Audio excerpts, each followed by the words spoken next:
अस्सलाम वालेकुम। मैं डॉक्टर मुमताज़ अता अपने यूट्यूब चैनल डॉक्टर मुमताज़ अता होमियो व्लॉग्स में आप सबको वेलकम कहती हूँ।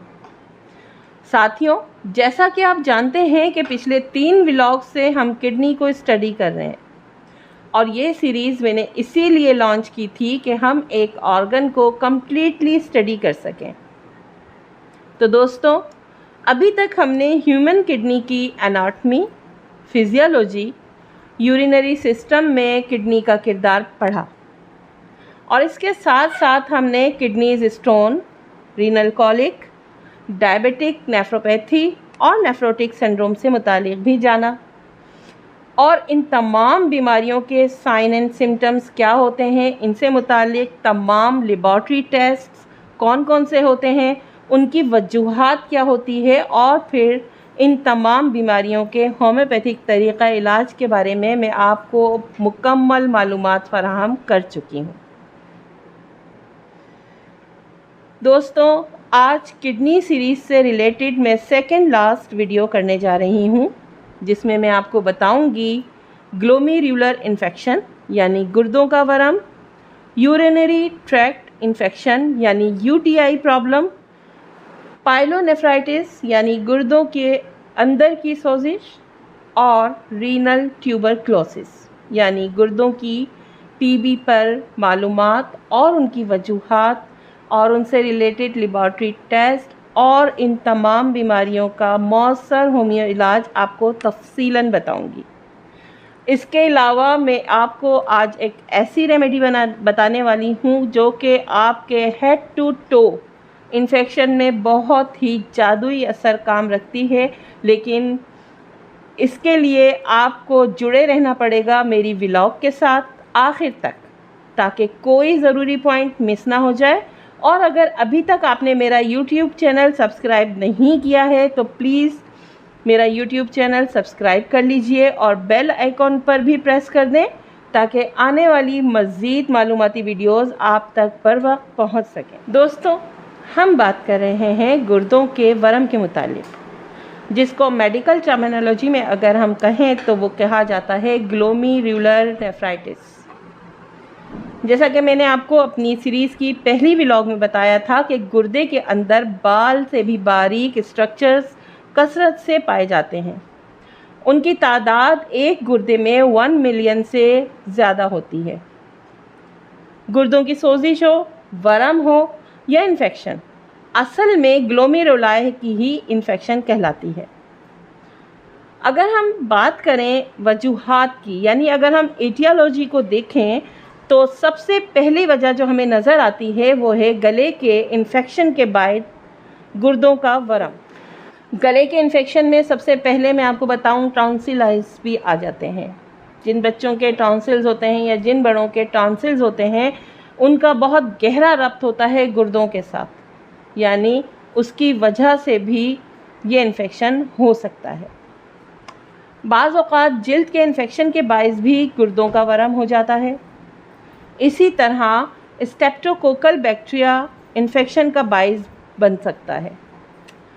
अब हम बात करेंगे इलामात की, यानी साइन एंड सिम्टम्स। गुर्दों की सोजिश की वजह से मरीज़ को यूरिन में बर्निंग और तकलीफ़ होने लग जाती है, यूरिन में खून आने लग जाता है, गुर्दों में दर्द होता है और इन्फेक्शन के बायस फीवर भी हो जाता है। पेशेंट का यूरिन का कलर जो है वो चेंज हो जाता है, बहुत गदला सा उनका यूरिन आने लग जाता है क्योंकि उसमें पस सेल्स आ रहे होते हैं। आँखों और पैरों में सूजन होने लगती है, ब्लड प्रेशर बढ़ जाता है और कई मर्तबा हार्ट फेलियर की तरफ भी पेशेंट जा सकता है। अगर हम ग्लोमेरुलर नेफ्राइटिस के लेबॉर्ट्री टेस्ट को गौर से स्टडी करें तो हमें यूरिन का डीआर करवाने पर खून के रेड सेल्स और प्रोटीन के अखराज का पता चलता है, यानी ब्लड सेल्स काफ़ी मिकदार में यूरिन में मौजूद होते हैं और उसमें प्रोटीन भी खारिज हो रहा होता है। ब्लड टेस्ट के ज़रिए क्रेटिनाइन और यूरिया का भी पता चल जाता है कि इसमें ब्लड में यूरिया और क्रेटिनाइन की मिकदार बढ़ चुकी है और इसके लिए हमें बर्न टेस्ट करवाना पड़ता है। जबकि गले या स्किन का फिर हमें कल्चर करवाना पड़ेगा ताकि बैक्टीरिया की ग्रोथ का पता चलाया जा सके। यूटीआई इन्फेक्शन अमूमन ख़वातीन में ज़्यादा होता है, जिसकी वजह ख़वातीन में यूरिथ्रा का साइज़ छोटा होना और उसमें जर्म्स का जमा हो जाना होता है। अगर हम साइन एंड सिम्टम्स की बात करें तो बार बार थोड़ी थोड़ी मिक़दार में यूरिन बहुत पेन और बर्निंग के साथ आता है। यूरिन अमूमन गदला हो जाता है और उसमें ब्लड भी नज़र आता है। यूरिथ्रा में इन्फेक्शन की वजह से मरीज़ को किडनीज़ के मुकाम पर दर्द का एहसास होता है। मरीज़ को नोज़िया और मोशन भी हो सकते हैं और साथ साथ वॉमिट भी स्टार्ट हो जाती है। सर्दी लगती है और बुखार स्टार्ट हो जाता है। यूरिनरी ब्लैडर के मुकाम पर अगर हम हाथ से हल्का सा दबाव दें तो मरीज़ को बहुत ज़्यादा शिद्दत से दर्द का एहसास होता है।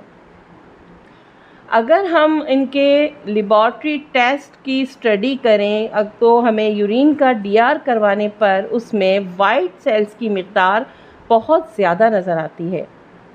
माइक्रोस्कोपिक एग्जामिनेशन करने पर हमें यूरिन में लाखों जरासीम नज़र आते हैं। अगर यूटीआई ज़्यादा शिद्दत इख्तियार कर ले तो इसकी कंडीशंस बहुत बैड हो जाती हैं और फिर हम यूरिन कल्चर की तरफ चले जाते हैं और हमें यूरिन कल्चर करवाना पड़ जाता है। अब हम अगली बीमारी पे बात करेंगे जो कि है पाइलोनेफ्राइटिस। गुर्दे के अंदर पेल्विस की सोजिश को पाइलोनेफ्राइटिस कहा जाता है और ये एक गुर्दे में भी हो सकता है और दोनों गुर्दों में भी हो सकता है। अगर हम एटियोलॉजी पे बात करें कि पाइलोनेफ्राइटिस होने की वजूहात क्या हैं तो सबसे पहले जो हमें वजह नज़र आती है वो है ई कोलाई नामी बैक्टीरिया की मौजूदगी। दूसरे, मर्दों में प्रोस्टेट ग्लैंड के बढ़ने से भी ये इन्फेक्शन हो सकता है। तीसरी बहुत अहम वजह इसकी गंदा और मेला कुचैला रहने से भी पाइलोनेफ्राइटिस हो सकता है। ख़वातीन में रहम के किसी भी इन्फेक्शन की वजह से पाइलोनेफ्राइटिस का होना पॉसिबल है। अब हम आ जाते हैं इनके साइंस एंड सिम्टम्स पर, यानी अलामात डिस्कस कर लेते हैं। सबसे पहला जो एहसास होता है वो इसमें अचानक से दर्द और सर्दी लगने लग जाती है। बुखार हो जाता है, मरीज़ कमज़ोरी महसूस करता है। इसका जो दर्द है वो मसाने के ऊपर और कूल्हों की जानिब बढ़ता है। यूरिन में जलन होती है और वो दर्द के साथ ही खारिज होता है। यूरिन दिक्कत के साथ खारिज होता है। यूरिन में धुंधलापन आ जाता है। मरीज़ मतली और क़े करता है। इसमें एक जो नई बात हम देखेंगे वो ये कि मरीज़ के दिल की धड़कन तेज़ हो जाती है, यानी टैकीकार्डिया उसमें होना शुरू हो जाता है। मरीज़ के मसल सख्त होने लगते हैं और अगर इन्फेक्शन शिद्दत इख्तियार करे तो ब्लड में पॉइज़न भी फैल सकता है। पॉलीनेफ्राइटिस के अगर लेबॉरेटरी टेस्ट को हम रीड करें तो यूरिन डीआर करवाने पर हमें उसमें पल्स सेल्स और वाइट सेल्स की मौजूदगी नज़र आती है। यूरिन की पीएच तेज़ाबी होती है। रेड सेल्स और एपिथेलियल सेल्स की भी लेयर्स हमें उसमें नज़र आ रही होती हैं और साथ साथ प्रोटीन का इखराज भी हमें उसमें मिल रहा होता है। खून में सीबीसी करवाने पर वाइट सेल्स की तादाद बढ़ी हुई दिखाई देती है। पाइलोनेफ्राइटिस में हमें ख़वातीन के रहम का मायना करना चाहिए और यूरिनरी ब्लैडर के मायने के लिए सिस्टोस्कोपी भी कराई जा सकती है। दोस्तों, यहाँ मैं आपको पाइलोनेफ्राइटिस की कुछ पेचीदगियाँ भी बताना चाहूँगी।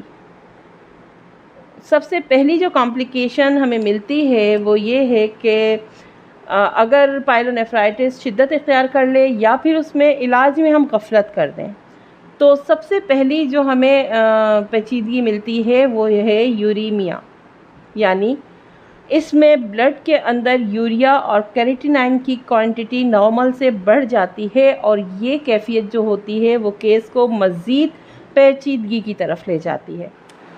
सेकंड हमें जो कॉम्प्लिकेशन नज़र आती है वो है हाइपरटेंसिविज़नेस, यानी ब्लड प्रेशर का नॉर्मल से बढ़ जाना, जो कि गुर्दों और जिस्म के दूसरे ऑर्गन्स को भी शदीद नुकसान पहुंचाने का बायस बनता है। उससे अगली अगर हम कॉम्प्लिकेशन की बात करें तो वो है रीनल स्टोन्स। पाइलोनेफ्राइटिस की वजह से किडनी में स्टोन्स भी पैदा हो सकते हैं जो कि किडनीज़ को नुकसान पहुंचाने का सबब बनते हैं। दोस्तों, अब आ जाते हैं हम आज की व्लॉग के लास्ट टॉपिक यानी रीनल ट्यूबरक्लोसिस पर, जिसे हम गुर्दों की टीबी भी कहते हैं। बेसिकली फेफड़ों की जो टीबी होती है वो ब्लड के थ्रू गुर्दों पर अटैक करती है और दीगर ऑर्गन्स को भी वो डैमेज कर सकती है। यहाँ मैं अगर रीनल ट्यूबरक्लोसिस की साइन और सिम्टम्स की बात करूँ तो सबसे पहला जो हमें उसका साइन नज़र आता है वो है वज़न का गिरना। मरीज़ का वज़न बहुत तेज़ी से गिरना शुरू हो जाता है। शाम के वक्त उसे बुखार होना शुरू हो जाता है। यूरिन में पस का डिस्चार्ज नज़र आता है हमें। विदाउट एनी पेन यूरिन में ब्लड आना शुरू हो जाता है। और जब रीनल टीबी मसाने को मुतासिर करती है तो फिर उस वक्त यूरिन पास आउट करने में मरीज़ को तकलीफ़ होती है।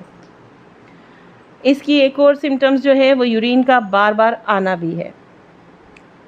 अगर हम लेबॉरेटरी टेस्ट की बात करें तो हमें सिस्टोस्कोपी करवाने पर ब्लैडर की कैफियत का सही अंदाज़ा हो सकता है। इसके अलावा हमें चेस्ट एक्सरे भी करवा लेने चाहिए।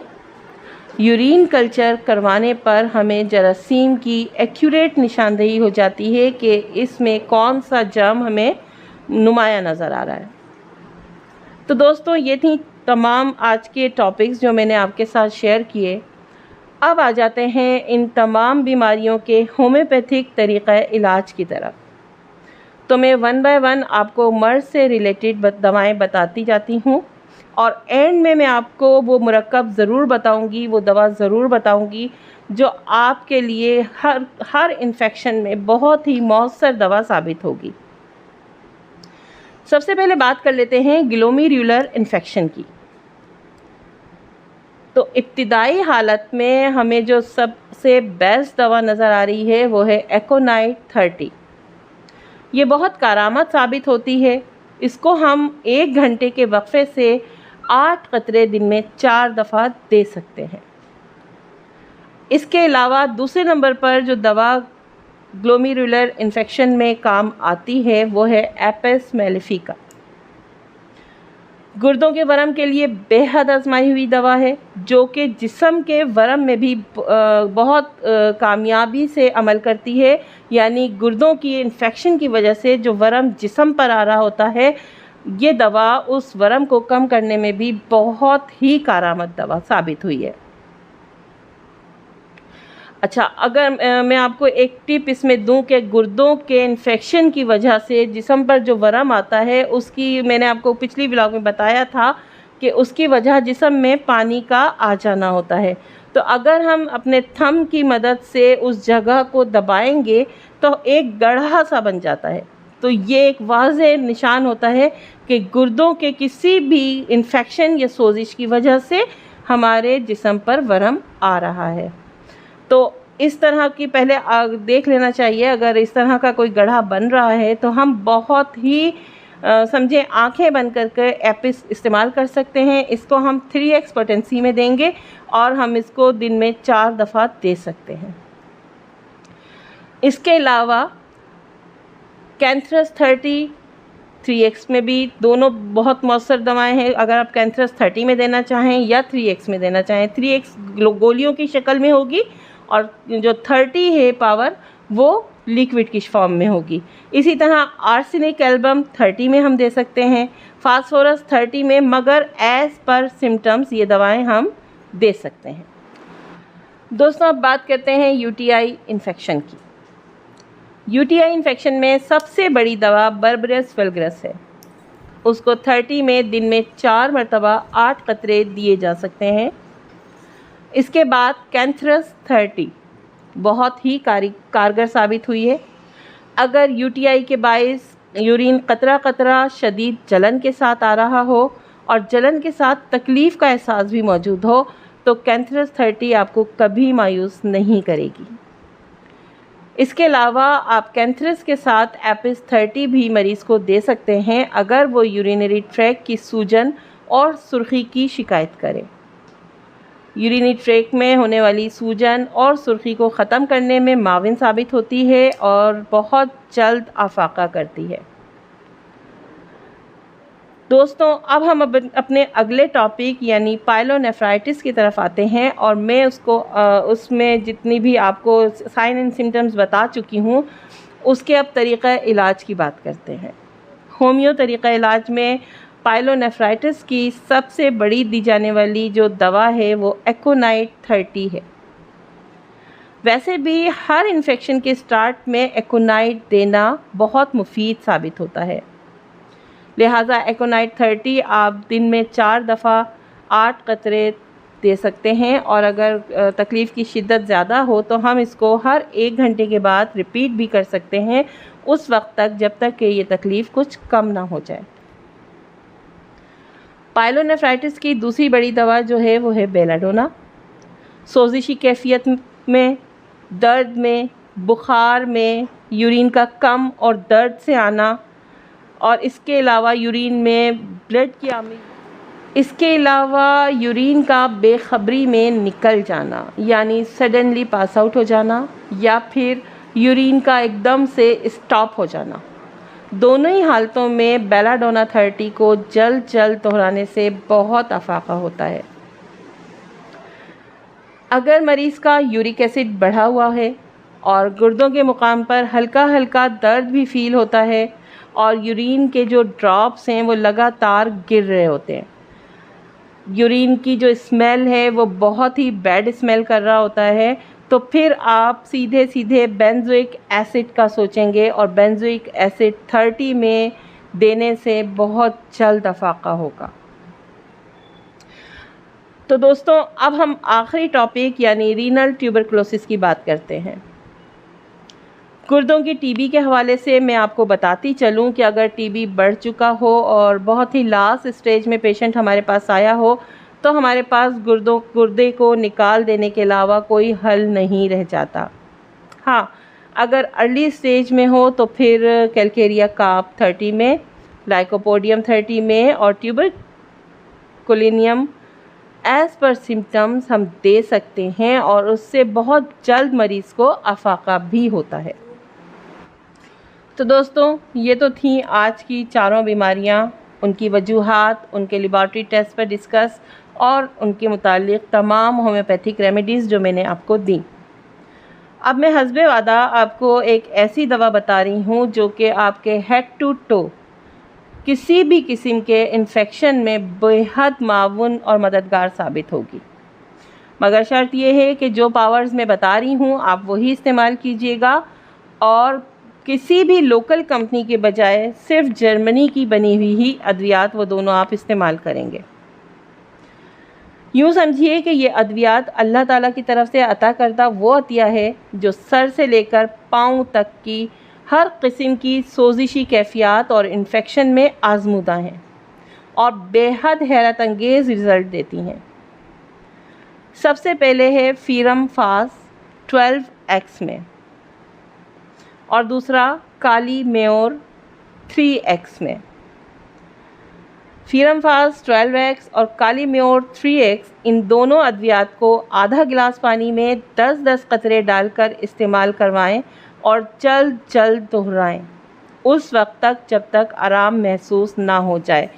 मैंने आपको सिर्फ गुर्दे की इन्फेक्शन की रेमेडी नहीं बताई है, बल्कि मैंने आपसे कहा कि हेड टू टो जहाँ भी कोई इन्फेक्शन आप फील करते हैं तो आप फर्स्ट एड रेमेडी के तौर पे इसको यूज़ कर सकते हैं। तो साथियों, आज की व्लॉग यहीं ख़त्म करते हैं। अगली व्लॉग तक के लिए इजाज़त, दुआओं में याद रखिएगा। अल्लाह हाफिज़।